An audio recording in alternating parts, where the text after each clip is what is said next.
Susan, count to 3 and start. Thank you.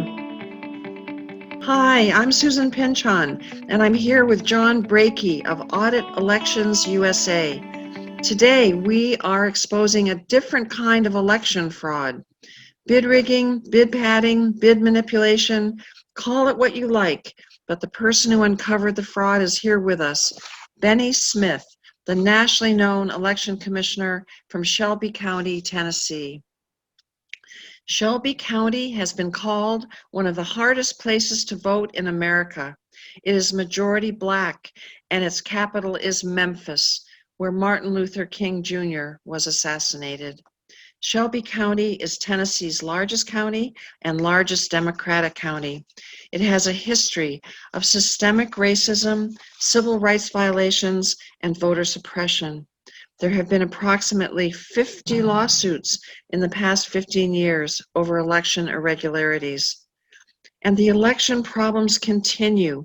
Linda Phillips, the administrator of elections, has already been caught steering contracts to companies where 2 of her sons worked.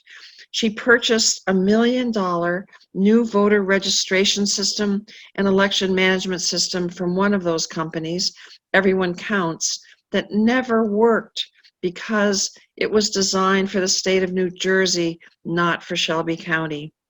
And now Linda Phillips has altered the bid numbers for the county's new multi-million-dollar voting system to favor her preferred vendor, Election Systems and Software, commonly referred to as ES&S. She also falsely added millions of dollars to hand-marked paper ballot options to make them look bad compared to her preferred option of ballot marking devices. For example, she increased the Hart InterCivic bid for a hand-marked paper ballot voting system from $2.6 million to $5.3 million, a false increase of $2.7 million. She presented these altered numbers to the election commissioners behind closed doors in executive session. The commissioners thought they were looking at the vendor's original bids and didn't realize they were looking at Phillips' manipulated numbers. She made them sign non-disclosure agreements so they couldn't tell anyone what the bid amounts were that she had presented to them. Based on her misrepresentations, the election commissioners, except for Benny Smith, voted 4-1 to approve the ES&S ballot marking device voting system for $5.1 million, an amount that has recently been increased again to $5.8 million. This is such a great example of why government business should be conducted in the sunshine, not behind a veil of secrecy, not behind closed doors. Benny Smith is the one who uncovered Linda Phillips' scheme. He smartly got the actual bid numbers from the purchasing department and compared them to the altered amounts presented by Linda Phillips. Benny will now show you the shocking comparison between the 2 sets of numbers. Welcome, Benny. Hi, Benny. Can you walk me through these numbers? Because they're pretty interesting from the review that I've looked at already. All right. Can you see my screen? I certainly can. Thank you. Okay. So the bid that I'm going to look at now is ES&S.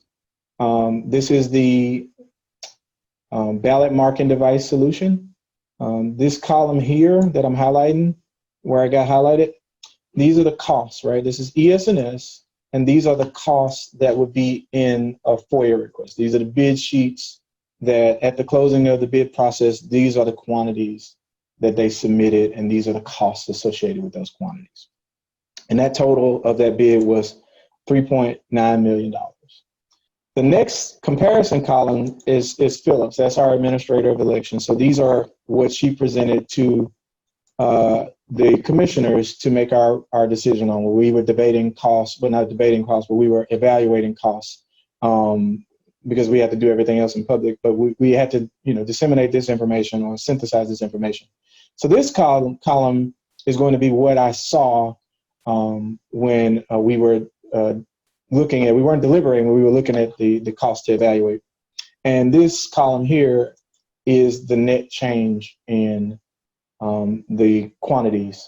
So the most important thing to get, from my understanding, and is the reason why I asked the question of the purchasing department, was can a body who is not in charge of purchasing modify the quantities and order more or less quantities based on a bid once the vendor has submitted a solution? Because if that's the purpose of the RFP process, is to figure out what your ask is so that the vendor can provide a solution for you. So we had the model DS200 precinct scanner. I'm just going to give you an example of one row and explain what it's saying and what it means. So a precinct counter this unit costs $5,825. ES&S said, to service your county elections, you need 200 of these. We have 166 precincts.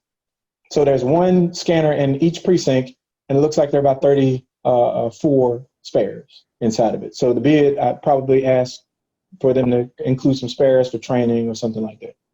That cost is $1.1 million. ES&S said, I can service your county using my equipment for $1.1 million, and you need 200 of these to do it.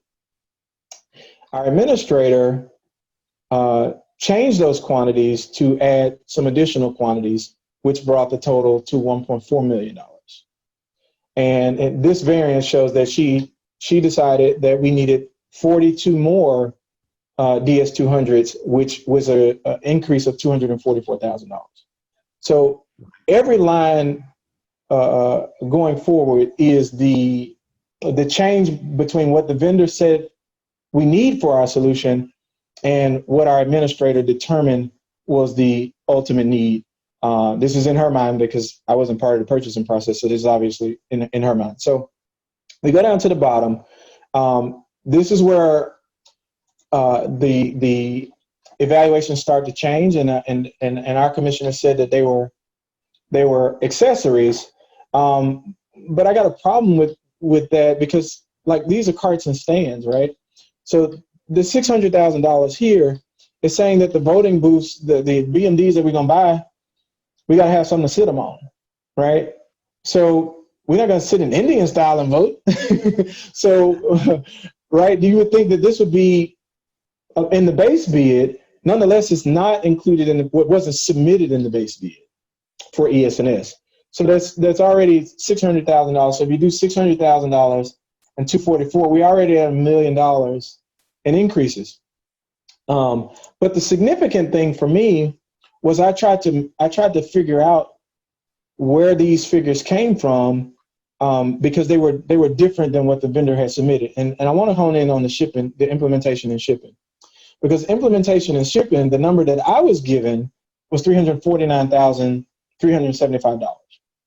Now, when I tried to marry that up to what was submitted in the bid, I can show my work here because this is an Excel document. ES&S said shipping and handling was $13,500. Can you see my mouse? Yeah, I certainly can. Good job. Equipment installation was $142. On-site support was $28. Implementation services was $47. Now, if I let you see what that number is, that's only $231,000. Right. So my question is, where's the other $118,000? So that's immediately a calculation that I cannot. I don't know what that money is. I don't know where that money came from. I don't know where it's going. It's definitely not going to implementation and shipping if you look at the bid.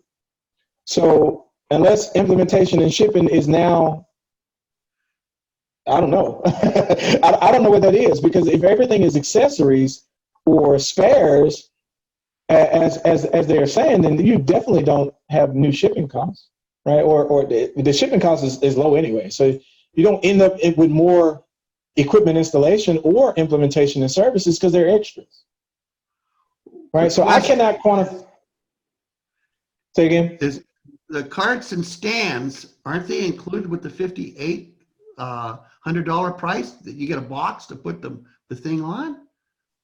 I have no idea. I'm not sure. I thought that was the complete unit. You got me, John. Because I'm I have looking now at questions. this $600,000 for, the cart and the stand. That's where the DS200 sits on top of. Correct me if I'm wrong, right? That's my understanding of it too, John. Yeah, and because I think that they're included. That's amazing. Because Yeah. why didn't they say that you need it? Yeah, Okay, right. Why is that not in the base bid? I don't get it. in the base bid. My God. So that's an additional expense where I would want to know. That's definitely not an accessory. I'm not going to vote in Indian style, right? I'm not going to vote with my legs crossed. So, or sitting on the floor. This one I can see as an additional memory devices. I think there's a lot of memory devices, but I can see that as an accessory, right? I do too. So there's a trade-in allowance of $282,000, and then they offer $1 million discount, and that is quantified by me making sure that there's no this one here plus this one here is going to equal 1,285. So I'm missing about $15,000. I don't know how that number is what it is. So I have some questions there. So I just plugged the amount that I couldn't quantify up here as something that I can't figure out what the cost is. But at the end, there was $3.9 million submitted, and that total was increased by $1 million. For some operational expenses, most look like capital expenses to me. That's the reason why I want purchasing to clarify for me. And that is a base bid. Well, there's a bid out the door price of $5 million, right? So now I want to go to the hand-marked paper ballot solution. This is still ES&S, but I think the significance for me rings a little bit true. Now everybody Go. All right, so now we're looking at ES&S. It's a hand-marked paper ballot solution. And here's where the significance rises to my level of attention, right? So everybody knows, John, that I'm a hand-marked paper ballots person. Everybody knows that I travel the country talking about machines and their vulnerabilities, their ability to be hacked. And I have been a fierce advocate for the hand-marked paper ballots solution. And what is alarming to me is the process that I had to go through not to get any cost information, and what I see is happening in this particular series of adjustments. They are definitely disturbing to me, and I'll highlight why. Okay, so the same thing happens with this line, the model DS200. There are 42 editions. But with the hand-marked paper ballot solution, there are 200 quantities that ES&S says you need for the express remote ballot marking device. Tennessee law says you have to have one per precinct. We have 166 precincts, and it looks like we have 34 spares. But that number is doubled, John. Yes. And it wouldn't be as significant until you realize that you're putting almost $1 million on the board. Yes. Right? So why do we need two? If ES&S says you only need 200, right? If ES&S says you only need 200, how in God's name can I double that figure? Right? Am I bidding or ES&S bidding? Right? Like, whose bid is this? Right? So this rises to my level of attention to say, what to ask? What do we need with 200 extra units? And now when you get here, I'm already $1 million over and above what ES&S has said they can do for my county. Right, and then you say, well, I because I ordered extra marking devices, the tote bins that the ES&S said, well, you only need 200. For some reason, we have now 918 tote bins. I suspect it's something, from my recollection, it's something to do with early voting. But you gotta, that's what the bid process is for. You would say what your solution is, and they have to figure out how to calculate it. I don't understand how we can do that and then add it on the back end. So again, I'm over $1 million now, right? I'm clear though, I'm $1,083,000. So I'm gonna skip down and go to this line right here, because this is $1 million on one line. So that says to me either ES&S did not give me a complete solution, and this is definitely not an accessory. So this is the ballot on demand system. Yeah, which That's what she's done there. right. And she's done that, and everything she's done here, I've seen in other states, Benny, is that she is inflating the cost of hand-marked paper ballots to justify spending all this additional money. We know that what Knoxville bought a system, I think they spent somewhere around $4.50 per voter. And we know that pricing, the estimates I did 4 or 5 months ago showed that she was trying to spend $12 to $14 per, and she's trying to make paper ballot look more expensive. And this is just an incredible part of the scam that she's putting out, because you can obviously see from these numbers what she's doing. I definitely, my flag went up when I saw this, mainly because these are really large figures, right? This, I just stopped at the million here, and I was like, look, purchasing's got to answer this, right? I don't, we are not a funding body. We are literally voting on a solution. There should be a purchasing process in place, and the reason for the people who are listening, because my background is in finance, the reason why you have a purchasing department is to make sure you get the best price with the right quantities at the right time. And a person coming in at the lowest bid can't be allowed to underbid the project and then get it all back in additions, right? So purchasing exists to catch things like that. And when I saw this number here, that's what rose to my level to say, well, this is obviously beyond my scope of authority. Let's let purchasing look at this, because it could be some legitimate reason why that's allowed. I haven't seen anything that allows it, but nonetheless, I want to know. But to your point, if I go down here and I just look at what ES&S said we need versus what she says we need, that's the part that really rattles me. That's the part, because, and again, John, this is, she increased it $3 million. Right, that's triple, right? How can ES&S? And this lines up with my estimate. Okay, I want you to know, even though I had 850s, because I'm a background as an estimator, I've worked in 18 states, and I've been chasing ballot on demand all across this country because it's a bad system that is replacing an ink pen with a $4,000 machine. Okay? Oh, we got some thousands in here. We got some millions in here. So how can, my question is, how is it that ES&S thinks that we only need to give them $1.5 million, and they're the bidder, right? They're the knower of the solution. They're the provider of the solution. How can we triple that, right? How can we add that number on top of itself 2 more times before we can get to a solution?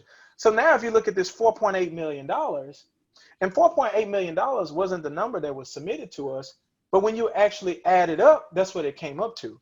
So if you go back to ES&S in comparison to ES&S, and you have to compare as a commissioner, right? I'm sitting commissioner. Yes. And if go back and look at all of our administrators' interviews, she's saying there's virtually no cost difference. The ballot marking device costs the same amount of money as the hand-marked paper ballot solution. If you look at this number here, 5 million, and you look at this number, 4.8 million, what's a couple of $100,000 among commissioners, right? It makes this look very unattractive, because it makes you feel like you got to go and spend $3 extra million to make a solution work. When that is just not the case. That is about as big a falsehood as there can be. Nonetheless, if it's allowed, then purchasing needs to make that decision, because me as a sitting commissioner, I need to provide the oversight to make sure that if this is not allowed, that I at least raise the alarm bells to say that this does not look right, and this does not look right to me. My background is finance. You can't do this in any other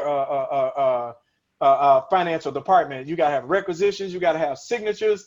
You gotta have all kind of stuff, signing authority, and that just rises to the level. I just need clarification from the purchasing department, and that's the reason why I asked for it. Do you have a question? I'm gonna go to the next. All right, let's go to the next one. This is just incredible. I understand it because this is what I do, is looking at this across the country. Let's keep going on. This is just incredible. So Hart, they had a lot of information in their bid. It really looked like a complete bid to me. But then there was still another, $1 million added to the bid that I just can't quantify. And I'll just show you some of the things that I saw, right? So if you compare the booths to ES&S, this is a BMD versus BMD, right? If you look at the ballot marking device versus ES&S's ballot marking device, she had to buy stands, which if you add these two numbers together, I'm at 4.5 million now with the stands added in, right? You follow? Right. But Hart had the stands in there. Right. They're And included. they were 5 million, including the stands. Right. On a BMD device. So a low bid doesn't mean anything if I'm not getting a solution. But not only did they give me that, they gave me controllers for handicap accessible. They gave me headphones included in the price, very accessible booths with these handicap booths. So this is another $800,000, where if you take this $800,000, this solution is actually lower when you consider what you're getting. Yes. Because that's $1 million that basically you're gonna get penalized for actually taking care of the handicap accessible, right? So the evaluation of these bids did not make what were being offered in comparison to the price of what they were. And then there was another question that I had about this one. It's because there's $150,000 in voters with kits for disabilities. But when I look at that, I'm like, these are the kits for voters with disabilities, right? If you look at the documentation from Hart, so it just does not make sense to me. These are the changes, right? She took these out, added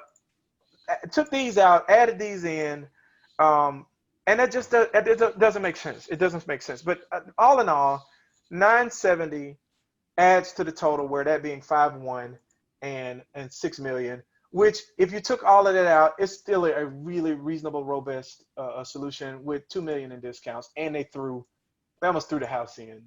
So this one is this is a ballot marking device solution. I actually wouldn't want this solution because I'm a hand-marked paper ballot guy. But this looks like when you compare them, that's a solid solution. It didn't look like anything was left out that I would have to knock against a base bid. Now, Hart did a hand-marked paper ballot solution, right? Right away, man. Like here it is again, right? Here it is again. They said you need 183 of them, right? 166 They know. precincts. These are pros. They know what you need. Yeah, they know 166 the precincts. They look at things. And I legit add $1 million. I just don't get it. Why? I don't know what that's for. What is $1 million for? Right? And then they still throwing in the accessible stuff through the printers in on this one, right? They're giving us the kitchen sink, right? They're giving us the house, right? Yeah. And they're doing all this for $2.5 million. That is a robust and solid solution. $600,000 in discounts. The Verity print. There's 45 new ones. I don't know what for. 35 new scanners. This is not happening in the same ratio. So, and then there at the bottom of that, you got another $1 million in additions. But the voting booths, here, voting booths, $330,000, right? $330,000 in voting booths, right? Why? Here are the voting booths right here. Well, I'll take that back. Included. The voting booths are not in this one. Oh, and the reason why there are no voting booths in here is because it's a hand-marked paper ballot solution. But, again, adding the voting booths, I can see that could be, I don't see why you ordered them from Hart. So I don't know if those are Hart or if they are just like the pavilion where people can do. So I want to be careful. I don't want to add, if this is not a capital expense, I want to be careful not to say that this is not reasonable. I don't know. That's why I want clarification from purchasing, because if they did the requisitions, in purchasing, there would be change orders. If they did that, you can know why this. Well, you have to explain why this is what it is. But again, I don't see how you double the bid it's a double bid, right? You literally double the bid. Yeah. to make it More than double. more 5.3 for a hand-marked paper ballot solution in comparison to 6 million hand-marked paper ballot solution in comparison to 4.8 million, which is now making ES&S look really attractive in comparison to 5 million. So it's saying that the paper ballot solution for Hart is more expensive than the BMD solution of ES&S, and that just doesn't pass muster. That just doesn't pass. So again, I digress. I'm really careful to say that this is an objective view at this. I'm not making any decisions based on it. These are just the numbers. You know, the numbers do not lie, and this is what the numbers are saying, right? So Dominion, which was actually the lowest bidder, based on everything that I looked at, I don't think it was a more complete solution, but they were the lowest bidder, because if you look at 3.39 is what they submitted. ES&S was 3.99, and then I think they had servers in their bid, and they were not included in the base bid. Right? You know, there's a little split in the hairs. But anyway, this is what they offered. And this is right? the BMD using the Dominion ICX. Yep, the Dominion BMD. It's used in Georgia, and there's an interesting court case going on. I'll provide a link in the description below. That is a wild one for sure. It is. So this is the same thing that's happening with Dominion. It's not nearly as drastic as the Hart and the ES&S changes were. Nonetheless, there are some changes here where we ordered 3,400 smart cards, and I think the total was 1.3 million. So this does add up.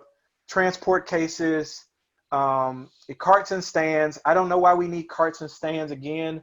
I'd have to go back and look at their tech manuals to see if the stands actually came in the price of the 90. Let me look for the BMD. What's the BMD device? The BMD, right? I don't know if that 3,500 includes the stand, because it says image cast kit. So that would make me think that it comes with a stand, but I don't know. I don't know exactly. Nonetheless, I'll look that up. I have all their manuals, and I also collect estimates from all across the country. Right, but I literally had an hour to look at the one row of costs. Right, I didn't have this row. I had an hour to look at this row of costs, and because I did the signed a non-disclosure and saw that the costs were not in there, neither were the table of contents, by the way. And I got it for purchasing. I stayed up from like 8 to 4 in the morning going over these costs. So that's why I was aware that they were, reasonably drastic different changes. But this went from 3.9 million to 5.3 million with a 3 million in additions. Again, some of these are probably operational expenses, but they're not accessories. It's not a full accessory in additions. And again, why I said purchasing needs to look at it. So that's Dominion. Goes from 3.9 to 5.3 million. And the last one is Dominion's hand-marked paper ballot solution. And again, we run off, the additions and the subtractions, right? You see a bunch of additions and subtractions where it just makes you say, why, if they said you need 240, and she said in our presentation that she normalized the quantities, and that really, really rattled me, because I'm like, you can't normalize. You don't know what my technology does. You don't need 400 of everybody's, right? And it only happened in the hand-marked paper ballot solution. So everybody who had a hand-marked paper ballot solution, that particular line was changed to 400, which was doubling what the vendor said that they needed, which also gives me a pause to say, well, why would the vendor not know that they need to add an extra $560,000 in the bid? Are you saying that the bid was underbid, or we didn't go through the purchasing process? Because that's what you have that's what you have an RFP for, so you can say what all of these things are, right? And if I could just jump in there, is that the bidder would know that there was 166 precincts. They would also know the voter population, and you divide that into it, and how many voters per digital scanner at a precinct. Okay. Right. That would be on us to give that information. Yeah, close to 2,500 voters per machine. So at any rate, they submitted a bid of 1.8 million. Again, this is lower than Hart and not lower than ES&S. But when you factor in what you get in comparison to what it is, that's where I thought my real exercise as a commissioner was supposed to be, to see what did we get for the cost, right? And it looks like, you know, a million four added to this, basically is almost doubling the bid. So Well, look at that's the it. cart stands. Go back down the cart stands, okay? Is Yeah, cart that stands. I'm pretty sure on a Dominion system, and I'll verify all to go, but they come with it, okay? When you spend that kind of money on the above, that's an accessory that comes with it. Okay? Absolutely. I'm not going to sell you a voting. I'm not going to sell you a bike without the kickstand. Right.